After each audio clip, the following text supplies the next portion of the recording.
Janine Gutierrez at Jericho Rosales, ang captivating love story.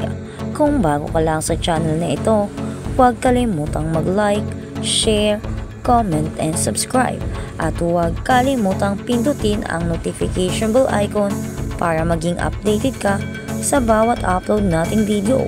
Sina Janine Gutierrez at Jericho Rosales ay dalawang kilalang tao sa Philippine entertainment industry na kilala hindi lamang sa kanilang mga kahangahangang talento, kundi sa kanilang hindi maikakailan na chemistry.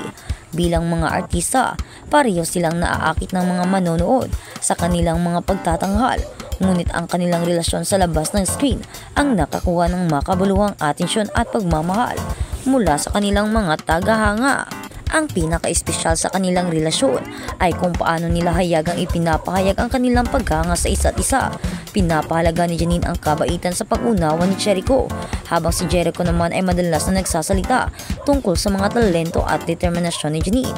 Ang paggalang at suportang ito sa isa't isa ay lumikha ng isang matibay na pundasyon para sa kanilang pag-ibigan na binibigyang diin na hindi lamang sila magkapareho kundi maging matalik na magkaibigan sa isang mundo na kung saan ang mga relasyon ay madalas na sinusuri.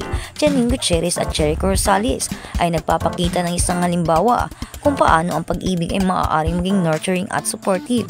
Ang kanilang paglalakbay ng magkasama ay patuloy na nagbibigay inspirasyon sa marami na nagpapatunay na ang tunay na pag-ibig ay tinatayo sa pagkakaibigan, paggalang at mga paggarap. Habang nilalakbay nila ang kanilang mga karera at personal na buhay, walang alinlangan na patuloy na mag-uugat ang mga tagahanga para sa mga mapang-akit ng mag-asawang ito na sabik na makita kung saan hahantong ang kanilang kwento ng pag-ibig. At sa kabilang banda, Casey Concepcion, ibinunyag sa kanya ang malaking utang ni Frankie Pangilinan, ang sikreto tungkol sa nakakagulat na kontrata sa utang. Isang maluha-luha na si Sharon Cuneta ang nagpahayag tungkol sa emosyon na kaguluhang dinaranas ng kanyang pamilya nitong mga nakaraang linggo. Sa isang Instagram stream sa Monda, hindi napigilan ni Sharon Cuneta na masira sa harap ng kanyang anak na si Frankie Pangilinan sa gitna ng social media storm na ngayon ay nagkakagulo at kinalagkad ang mga pangalan ng iba pang mga anak ng music icon. Halos isang oras na Instagram live video nitong Lunes, ibinunyag ni Cuneta ang tungkol sa emosyonal na kaguluhan sa kanyang pamilya nitong mga nakaraang linggo dahil sa controversial na banta ng panggahasa na nakatarget kay Frankie. Si Frankie ay isang nakikitang figura sa online na kampanya laban sa kultura ng panggagahasa na nagmula sa hashtag na Iha Ako at tumutulong sa pagbibigay liwanag sa sexual na pag-atake ng mga kababaihan sa mga industriya at maging sa mga pangalan. Ang kilusan ni Frankie ay nagmula sa kanyang viral na mga pahayag laban sa controversial na payo ng isang istasyon ng pulis para sa mga kaibigan na manamit ng maangkop upang maiwasan ang panggagahasa. At ang kasunod na pahayag ng broadcaster na si Bentolfo ay may kababaihan ay nanganganib na anyayahan ang hayop sa mga lalaki kung sila ay manamit ng isang tsak na paraan. Habang ang Iha Ako ay nakakuha ng malawak na traksyon, si Frankie ay naging target mudslinging.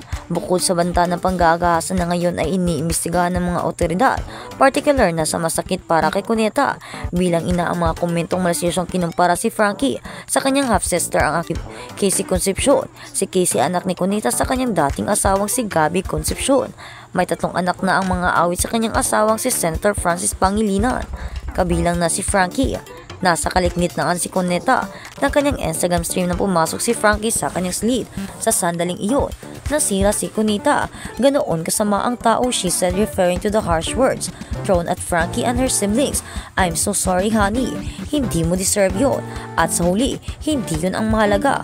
Naglalaho ang pisikal na kagandahan. She's really beautiful but they shouldn't do that to the sisters. They shouldn't do that to children. They shouldn't do that to the woman. Ako ang iyong ina, I am Casey's mom. I am your mom, I'm Yella's mom. How dare nila? Mahal ko kayong lahat. Addressing her family critics and weeping, Cuneta went on. Please don't do that to my children. Ako na lang ang pintasan nyo. How dare you pag-awayin ninyo ng kakapatid? Ako pa ang nagsilang sa mga yan. Hindi pa ganoon ang pagpapalaki ko sa mga anak ko. Sa kabuuan ng video, walang view si Frankie. Bagamat naririnig niyang nakikipag-usap kay Cuneta. You're very pretty honey. Paginigurado pa ni Cuneta sa kanyang anak Bawat isa sa inyo ay may kanya-kanyang uri ng kagandahan. Parang isang saksak sa puso ko dahil pareho kayong nanggaling dito sa kayong tatlo. Si Miguel, ang bunso ni Cuneta kay Pangilinan, ay nampun habang pinilit na pinipigilan ni Cunita ang kanyang emosyon.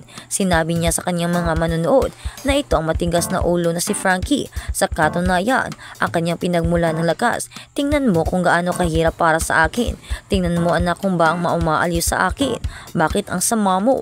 Bakit mo ginagawa ito sa mga anak ko? Bakit? Sabi niya pa. Kapag nakita ko ang mukha ni Frankie, nasisira lang ako. Naging mahirap ang mga nakaraang linggo para sa kanyang buong pamilya. Ibinahagi ni Cunita kaya't ang sitwasyon ay nagkaroon ng pisikal na pinsala sa kanya. I didn't want to say this, but it's affected us mentally, emotionally. Nagkasakit ako kasi kapag emotional at mental, lalabas sa physical nagkakasakit ako. Kaya hindi ako tumataba dahil wala akong gana. 2 gabi yung dinner ko. Tinuwal ko dahil sa stress. Sa gitna ng walang katiyakan, pati na rin ang pagsubok sa episode na kinasasangkutan ni Frankie. Sinabi ni Cuneta na ang kanyang pamilya ay pinanghahawakan ang kanilang pananampalataya upang mapagtagumpayan sila. Nagtiwala ako sa Diyos at kahit mahirap, alam kong lagi niya akong kasama at hindi tayo iiwan o pababayaan. I have so much faith in Him. Totoo yan, she said. Bago tapusin ang kanyang live na video, naalala ni Cunita ang mga nakapagpapatibay ng salita mula sa kanyang mga magulang na para sa kanya ay totoo pa rin hanggang yun. Alam mo kung ano ang sinasabi sa akin noon ng nanay at tatay ko. Hayaan mo sila anak. Tandaan mo to, maghintay ka lang, mapalad ang inaapi. Tandaan niyo yan, lalo na pag wala kayong ginagawang masama, she said. Habang sa kabilang banda naman, Julia, fresh na fresh lagi ang aura. Gerald magaling mag-alaga. And fairness, magaling ngang mag-alaga si Gerald Anderson ng girlfriend dahil ang ganda-ganda at fresh na fresh pa rin si Julia Barito. Muling naming nakaharap ang actress kamakailan sa press ko ng bago niyang endorsement, ang Pina Beauty PH, at talaga namang magmura ang beauty at aura ng dalaga.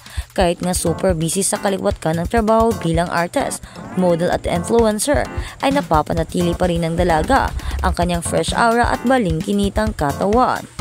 Bukod sa kanyang mga commitments bilang brand ambassador, ay ratsyada na rin siya sa promo ng kanyang Metro Manila Film Festival 34 na entry na Hold Me Close, kasama si Carlo Aquino mula sa direksyon ni Jason Paul Lacsamana. Kuwento ni Julia, mukhang imposibleng magkabakasyon siya this holiday season dahil nga sa dami ng kanyang mga ginagawa, pero okay lang daw ito sa kanya kaysa naman daw nga.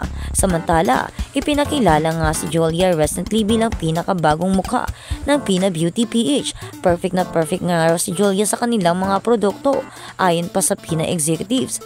Pagmamalaki ng mga taong nasa likod ng Pina. Taglay ng anak ni Marjorie Barito at Dennis